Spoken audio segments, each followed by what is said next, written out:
pagsaka sa presyo sa gasolina ani ay usa ka loading motorista nga gisaka usab ang moral sa pagkamatinabangon. Ilailahon ta siya sa report ni Mark Reggie Abella. Free ride. I don't have money. Free ride, free ride. Okay. Okay, sir. Thank you. Salamat amigo. Libre na? Libre ito. Salamat eh. Matamis nga pahiyom ug mainitong pasalamat ang sagad madunggan humanihatod sa usa ka motorista ang iya mga pasahero sa destinasyon niini.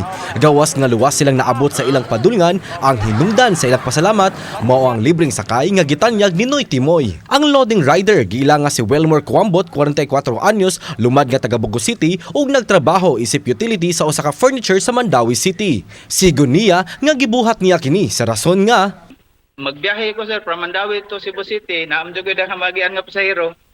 Ako nang ikuha ng opportunity nga makatawag sa pasahero ba nga magkalibre nga.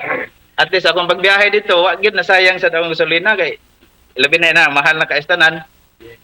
Nga at least nakatabang ko nga wa ko'y nagastos nga kuan ba. Nakasave ra sad.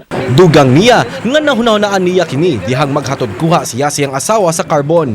Ug aron dili masayang ang iyang gasolina, muhapit siyang pasahero ug paangkason nga libre. Bisan asa ng dapit sa Cebu naabot ang istorya nga tatak #spreadkindness ni Noy Timoy. Mensahe niya, Kana bitang makatabang kas isig ka tawo sir nga wa gyud kay wa ka nag-expect og something in return nga kuan ba. Actually sir kana bitang madungog na nako nang kuan nga salamat kayo ha kanang ingonana na bitaw sir. Murag nindot sa paminaw ba nga nang nani rito ba simple nga. usa lang si Noy Timoy sa mga nagpamatuod nga buhi pa ang diwa sa pagkamatinabangon taliwa sa kalisdanan sa kinabuhi. Kauban si Clans Gabutin, Mark Reggie Abella. Balitang Bisdak.